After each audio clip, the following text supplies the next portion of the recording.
It was Christmas Eve, and the entire village was blanketed in thick, powdery snow. The air was still, the kind of quiet that makes your skin crawl. I had just come back from helping my grandmother hang lights on her porch. As I walked home, the only sound was the crunch of my boots on the frozen ground. Then I heard it, a faint melody. It was so soft I almost thought I imagined it. A Christmas carol, but unlike any I'd ever heard. The tune was slow and haunting, the kind that makes the hair on the back of your neck stand up. I stopped, straining to hear where it was coming from. The sound seemed to drift from the old church at the edge of the village. That church had been abandoned for years. No one went near it, not since the priest had vanished a decade ago. People said strange things happened there. Candles lighting themselves, doors creaking open with no wind. I wasn't the type to believe in ghost stories, but something about that melody called to me, even though every part of me knew I should turn around and go home. Instead, I moved closer. The church stood like a black silhouette against the snow, its tall spire stabbing into the cloudy sky. The door was slightly ajar and the music spilled out louder now. It wasn't cheerful like most Christmas carols. It was heavy and cold, almost mournful, like a song that belonged in a funeral. I pushed the door open, my breath visible in the freezing air. The inside of the church was dark except for a faint glow near the altar. Candles. But who lit them? My stomach tightened as I took a hesitant step forward. The music was louder now, wrapping around me like icy fingers. That's when I saw them. Shadows moving along the walls. They didn't belong to anything. No people, no objects, just shadows, stretching unnaturally long and twisting like they had minds of their own. My heart pounded as I backed away, but the door slammed shut behind me. The sound echoed through the empty church, and suddenly the music stopped. Silence. I turned back to the altar, and that's when I saw her. A figure in a tattered black dress standing just beyond the glow of the candles. Her face was pale, almost translucent, and her eyes were hollow, like two black pits. Her mouth opened and she began to sing. No words, just that same eerie melody. But this time it was louder. The shadows moved faster, swirling around the walls and creeping closer to me. I wanted to run, but my legs felt rooted to the spot. Her voice grew shrill, piercing my ears like nails on a chalkboard. Then she pointed at me. The shadows lunged, wrapping around my arms and legs like cold chains. They pulled me toward the altar, their touch freezing and suffocating. I screamed, but the sound was swallowed by her song. My vision blurred as the room spun, the shadows tightening their grip. I don't remember much after that, just the feeling of being dragged into darkness. When I woke up, it was morning. I was lying in the snow outside the church, my clothes soaked and my skin freezing. The church door was shut tight, the candles gone, and the village was as quiet as ever.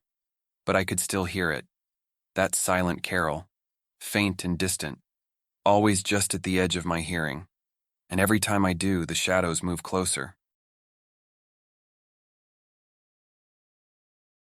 The snow globe sat on the shelf, shimmering under the dim light of the living room.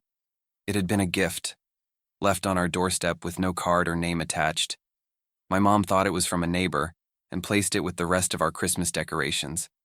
But from the moment I saw it, I felt something was wrong. It wasn't like any snow globe I'd seen before. Inside, there was a tiny cabin surrounded by tall, bare trees. The snow didn't fall gently when you shook it. Instead, it swirled furiously, like a blizzard trapped in glass.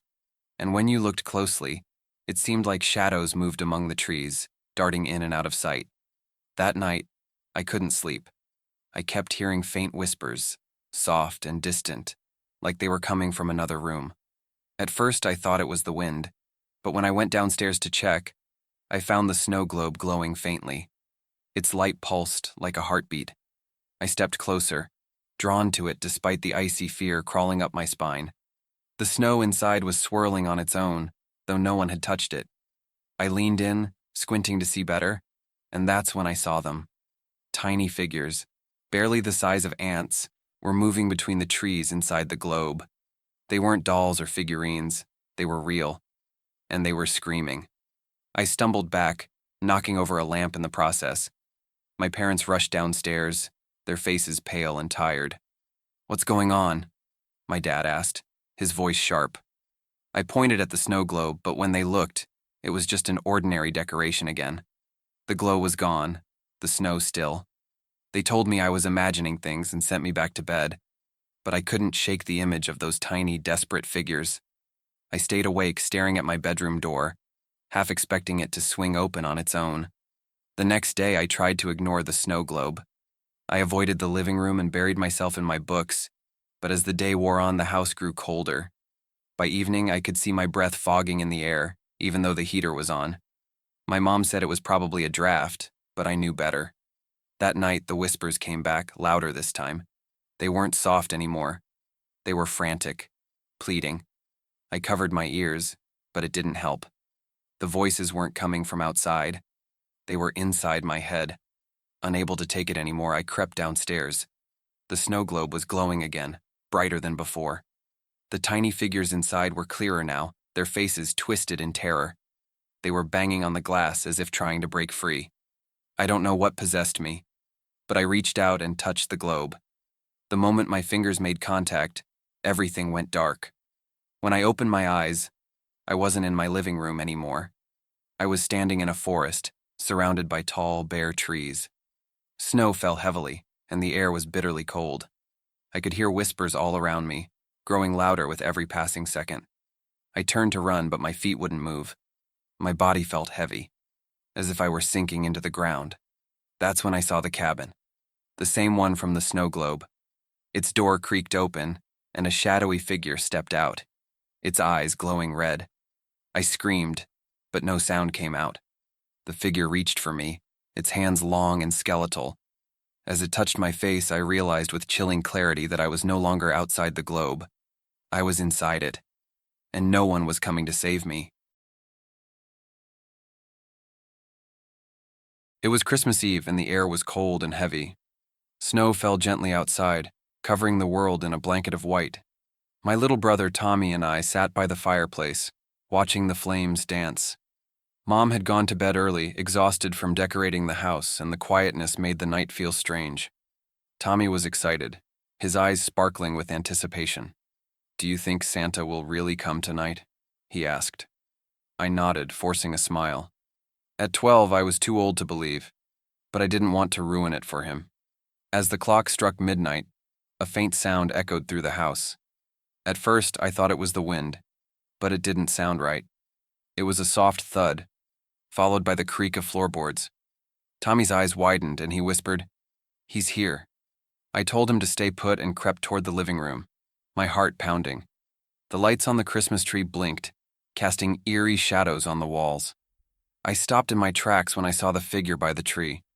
It was Santa, or at least that's what it looked like.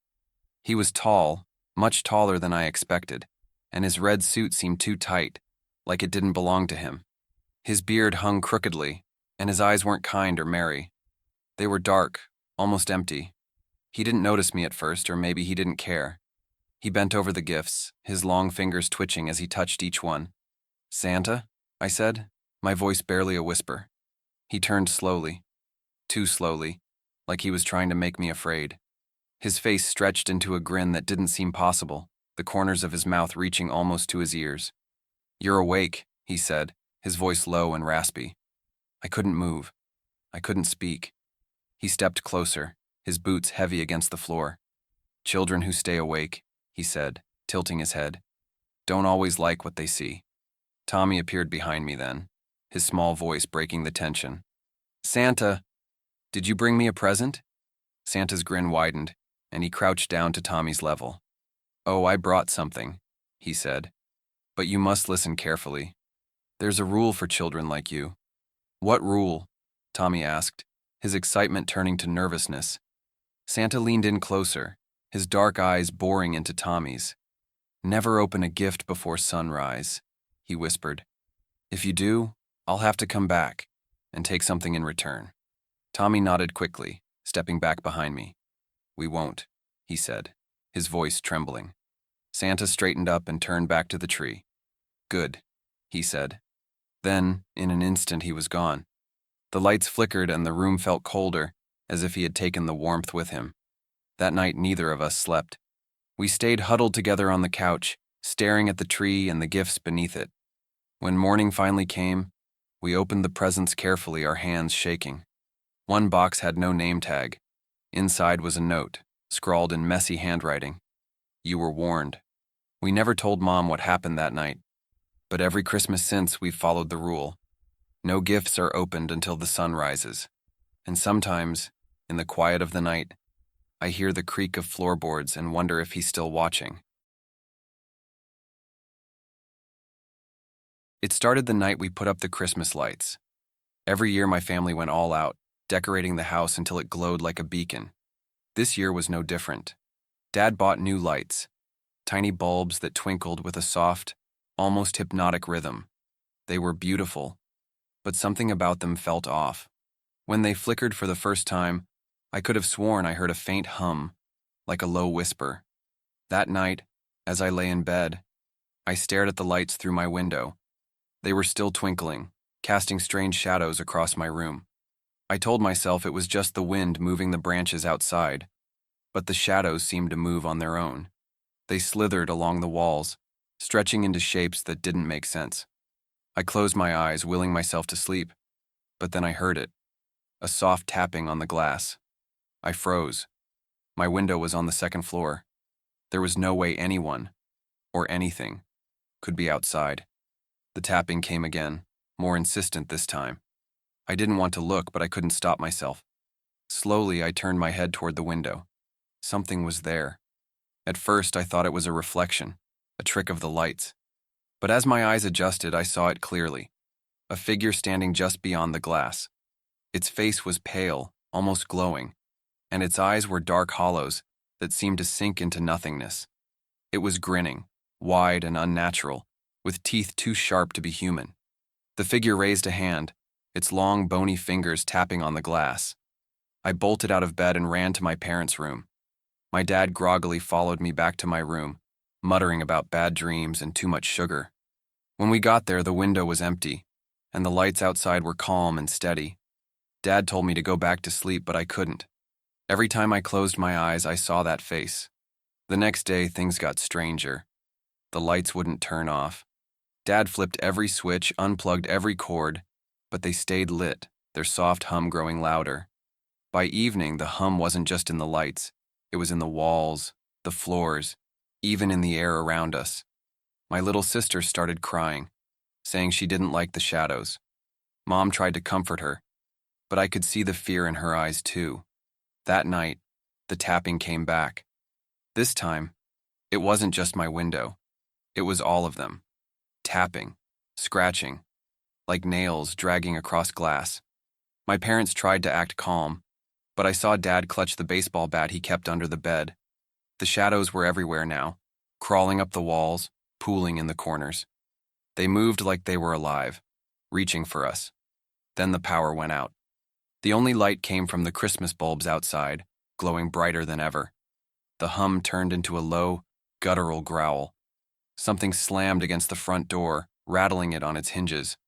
Mom screamed, pulling us close, while Dad shouted at whatever was outside to go away. The door burst open. I don't remember much after that, just the cold, the lights, and those hollow, grinning faces staring down at us. When I woke up, the house was empty. The lights were still on, humming softly, casting their endless shadows. I haven't seen my family since that night, but sometimes when I drive through the old neighborhood, I see the lights still twinkling on our house. And if I listen closely, I can hear the hum, faint but steady, calling me back. Christmas Eve was always my favorite night of the year. The warmth of the fire, the twinkling lights on the tree, and the promise of gifts in the morning filled the house with excitement. That year, however, something felt off. The air seemed heavier, colder, despite the fire crackling in the hearth. My younger sister, Emma, had hung our stockings by the fireplace earlier in the evening. Hers was bright red, stitched with her name in golden thread. Mine was green with silver snowflakes. But there was a third stocking this year, one none of us had hung. It was old and frayed, its once white fabric now yellowed with age. "Mom, whose stocking is that?" I asked, pointing to it. She looked up from her book, frowning. What stocking? I turned back to the fireplace. The third stocking was gone. I stared at the empty space where it had been, my heart thudding in my chest. Never mind, I muttered, feeling a chill creep up my spine. That night I couldn't sleep. The house was too quiet, the kind of silence that makes every creak and whisper sound like a shout. I tossed and turned, but my mind kept drifting back to that stocking. I told myself it wasn't real, that I had imagined it. But as the clock struck midnight, I heard it, a faint rustling noise coming from downstairs. I sat up in bed, my breath catching in my throat. The sound came again like fabric shifting, followed by a soft, almost imperceptible whisper. My curiosity won over my fear, and I crept out of bed, careful not to wake Emma. The living room was dark except for the faint glow of the dying fire. The stocking swayed gently, as if touched by a breeze, though the windows were shut tight. And there it was again, the old stocking, hanging right between mine and Emma's. I stared at it, my skin crawling. It wasn't empty anymore. The shape of something inside it pressed against the fabric, small and round, like a fist. "Who's there?" I whispered, my voice trembling. The room seemed to hold its breath. Then, the stocking began to move, jerking and twisting as if something inside it was struggling to get out. I stumbled back, my legs shaking. A soft thud echoed as the thing inside the stocking fell to the floor. It rolled toward me, stopping just inches from my feet. It was a small, cracked porcelain doll, its painted face worn and its eyes hollow black pits. The air turned icy. A whisper brushed against my ear, so close it made me jump. "You hung my stocking." I spun around, but no one was there. The whisper came again, this time from the doll, its head tilted up and its black eyes locked onto mine. "Bring me back," it hissed, its tiny voice sharp and venomous. "Or you'll join me." The lights flickered, and the shadows in the room seemed to stretch and grow. The doll's mouth opened, and a scream filled the room, high-pitched, endless, and inhuman. I grabbed the stocking and threw it, doll and all, into the fire. Flames roared to life, brighter and hotter than I'd ever seen. The doll shrieked, its porcelain face melting, its eyes bubbling away. The stocking turned to ash, and the room fell silent. By morning, there was no trace of the third stocking. My parents thought I'd had a bad dream, but Emma knew better. She whispered to me later, her eyes wide with fear. "I saw it too," she said. "And every Christmas since, I've wondered, what if it comes back?" It was Christmas Eve, and the house was filled with the warm glow of twinkling lights. My family had gone to bed hours ago, leaving me alone with the soft hum of the fireplace and the comforting scent of pine from the tree. It was perfect. Too perfect, I realize now. I had been sitting on the couch scrolling through my phone when I noticed something odd. The stack of presents under the tree seemed different. There were more of them than before. I wasn't imagining it. Earlier in the evening, I had counted them because I was trying to guess which one was mine. But now there was an extra box, small, wrapped in faded green paper that looked old, almost dusty. It didn't match the shiny red and gold wrapping my mom had used. Curiosity got the better of me. I crept over to the tree, crouching down to get a closer look. The green box had no tag, no bow, nothing. It sat there, as if it had always been part of the pile. I reached out to pick it up, but the moment my fingers touched the paper, the lights on the tree flickered. I froze. My heart began to race, but I laughed nervously, trying to shake off the feeling. It was probably just a coincidence. I peeled back the paper, my hands trembling for reasons I couldn't explain. Inside was a wooden box, intricately carved with strange symbols that I didn't recognize. There was no lock, just a small latch keeping it closed. I hesitated, but something compelled me to open it. My fingers flipped the latch and the box creaked open. Inside was a small figurine, no bigger than my hand. It was carved from some kind of dark wood, and its features were sharp and unnatural. Its face was twisted into a wide, menacing grin, and its eyes, deep, empty holes, seemed to stare straight into me. The room felt colder suddenly, and I swore I could hear faint whispers just at the edge of my hearing. I wanted to put it back, to close the box and shove it far under the tree, but before I could move, the whispers grew louder. They weren't just whispers anymore. They were words. Under the tree. It's waiting. My breath caught in my throat as I glanced back at the tree. The shadows under it seemed darker, deeper, like they were stretching outward, trying to swallow the light. And then, I saw it. Something moved.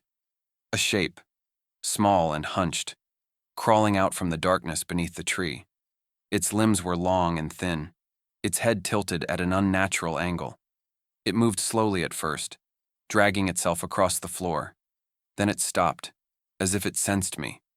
Its head snapped up and I locked eyes with it. Those same hollow black eyes as the figurine. It grinned. I screamed and scrambled backward, knocking over the wooden box in my panic.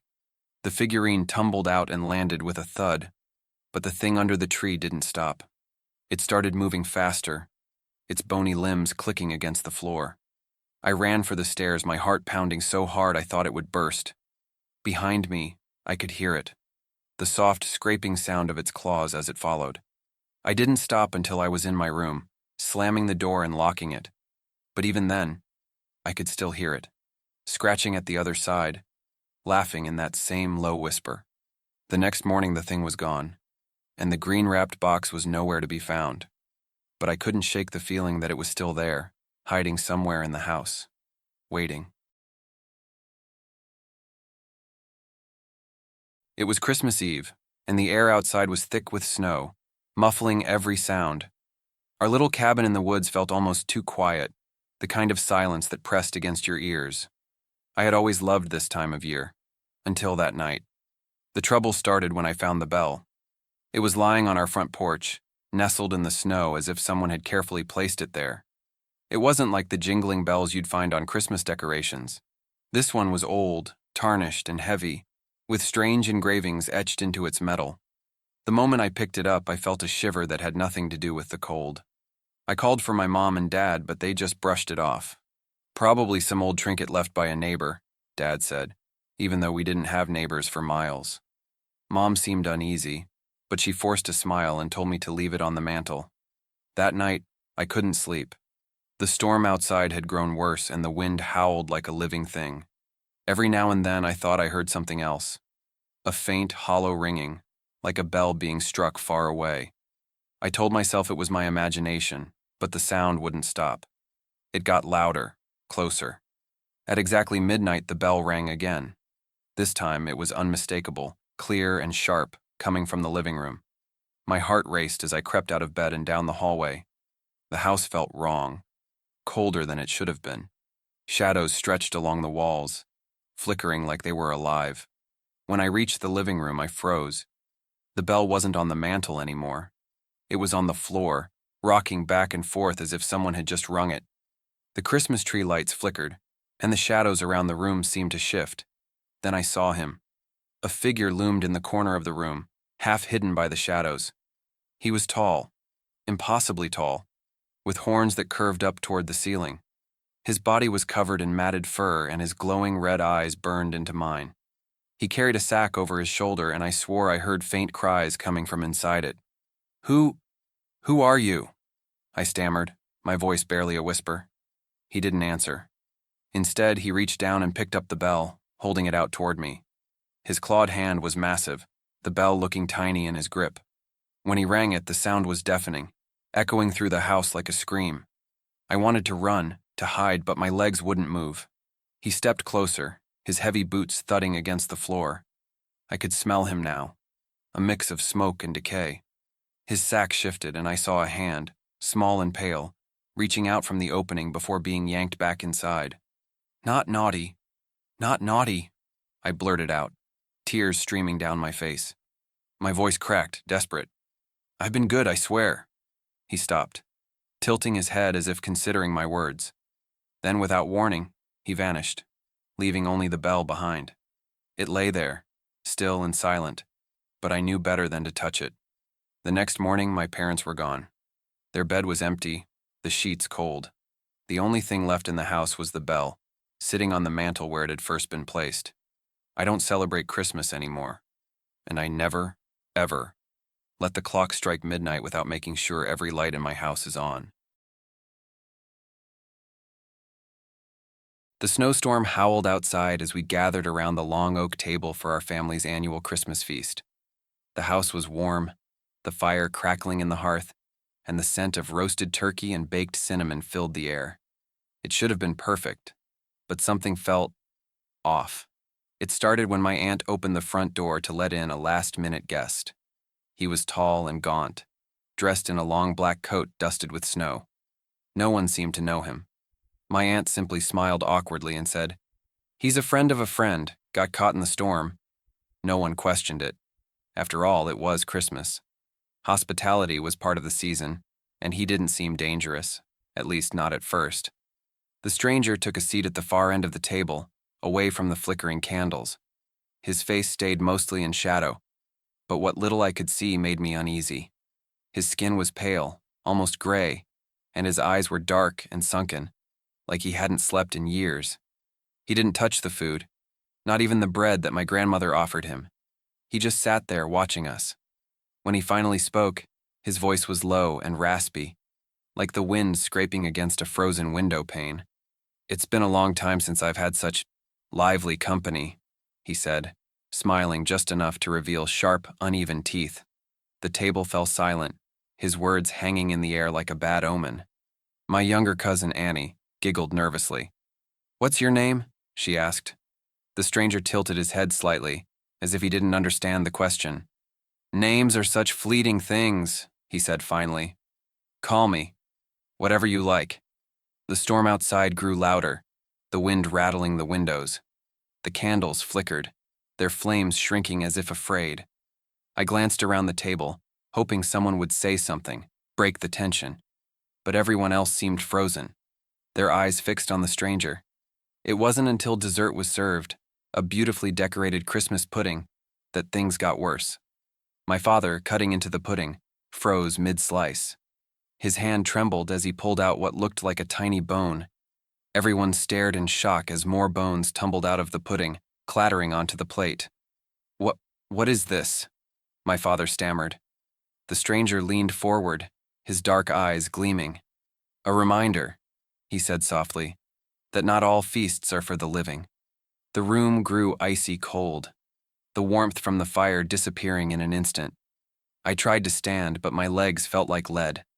The shadows in the corners of the room seemed to stretch and writhe, creeping closer. The stranger's smile widened, his teeth looking sharper now, his face more skeletal. "I've enjoyed your company," he said, standing up. "But the night is long, and there are others I must visit." As he walked toward the door, the lights flickered again, plunging the room into darkness for a split second. When they came back on, he was gone.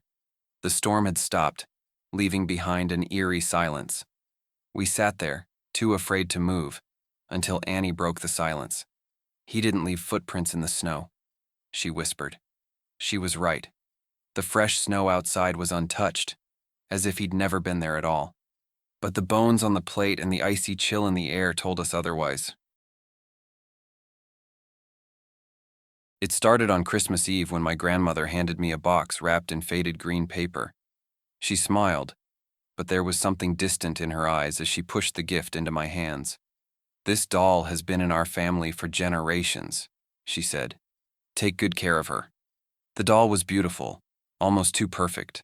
Her porcelain face was pale and smooth, with painted blue eyes that seemed to follow you wherever you went.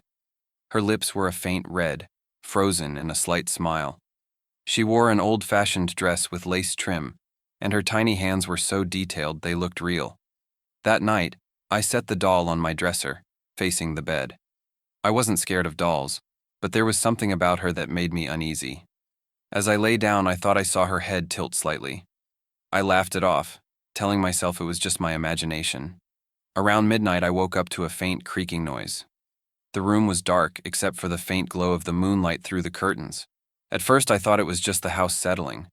But then, I heard it again, a slow, deliberate creak, like someone was stepping across the floor. I turned my head toward the dresser. The doll wasn't there. My stomach dropped. I sat up, scanning the room, and that's when I saw her. She was standing in the corner, perfectly still, her tiny hands raised as if she were mid-dance. My heart pounded in my chest. Dolls don't move, I told myself. This isn't real. I reached for the bedside lamp, my hand trembling, and flipped it on. The sudden light filled the room, and the doll was gone. I froze. My breath caught in my throat. I looked toward the dresser again, and there she was, sitting exactly where I'd left her, her painted blue eyes staring straight at me. I didn't sleep after that.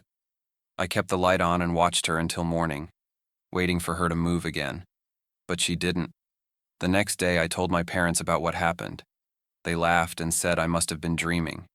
Even my grandmother shook her head. "You're letting your imagination run wild," she said. But her voice was softer, almost like she didn't believe her own words. That night, I decided to prove it to myself. I placed the doll on the dresser again, but this time I tied a piece of red thread around her waist. If she moved, I'd know. I woke up to the sound of soft humming. My heart raced as I looked toward the dresser. The doll was gone again, and the red thread lay coiled on the floor. I turned my head, and there she was, spinning slowly in the center of the room. Her porcelain face gleamed in the moonlight, and her painted smile seemed wider, almost alive. She stopped mid-spin, her head snapping toward me. Her blue eyes locked onto mine. The humming grew louder, filling the room, and I couldn't move, couldn't breathe. She started walking toward me, her tiny feet tapping against the floor like nails on wood. I screamed, grabbing the lamp and throwing it at her. The glass shattered, and when I looked back, the doll was lying on the ground, motionless. Her face was cracked, and one of her painted blue eyes had fallen out. But her smile was still there. I stuffed her into a box that night and threw her into the attic. I haven't seen her since, but sometimes late at night, I hear the faint sound of humming coming from above. I keep telling myself it's just the wind, but deep down, I know better. The snowstorm started just as we reached the cabin. Thick flakes fell from the sky, covering the car in minutes. It was supposed to be a perfect Christmas retreat, just me, my two friends, and miles of forest all around. The cabin was small but cozy, with a roaring fireplace and a giant tree we decorated earlier that day. It felt safe, like nothing bad could ever happen there. I was wrong. The first strange thing happened when I went outside to grab some firewood. The storm had eased a bit, and the silence of the forest was eerie. The snow crunched under my boots as I made my way to the woodpile. That's when I saw them. Footprints, leading from the woods straight to the cabin. But they didn't belong to any of us. They were too small, like a child's. I stood there staring at the tracks, my breath visible in the freezing air. They stopped right at the front door. I ran back inside, slamming the door behind me. "Guys, did one of you go outside?" I asked, my voice trembling. My friends, Mia and Jake, looked at me like I was crazy. "No," Jake said. "Why?" "There are footprints," I whispered. "Little ones. They go right up to the door." We all stared at the door for a moment, but no one wanted to check. Instead, we locked it and tried to shake off the unease. Mia turned up the music, Jake made hot chocolate, and we pretended everything was fine. But I couldn't stop thinking about those prints. That night, as the wind howled outside, I woke up to the sound of laughter. It was faint, almost like it was coming from far away, but it was enough to send chills down my spine. I got up and checked the living room. The fire had gone out and the cabin was freezing. Then I saw it. The Christmas tree lights were flickering, even though we'd turned them off before bed. And there, beneath the tree, was a small figure crouched in the shadows. It looked like a child, but something was wrong. Its limbs were too long, its skin pale and stretched tight over its bones. It turned its head toward me, and I froze. Its eyes were empty sockets, and its mouth stretched into an unnatural grin. "You're not supposed to be here," it whispered, its voice hollow and raspy. I wanted to scream, but nothing came out. The thing crawled toward me on all fours, faster than I thought possible. I stumbled backward, knocking over a chair. The noise woke Jake and Mia, who ran into the room. But by the time they got there, the thing was gone. All that remained were tiny, wet footprints leading to the door. We left the cabin at first light, abandoning everything, even the car. We never talked about what happened, but every Christmas since, I dream of that thing under the tree, waiting for someone else to find it.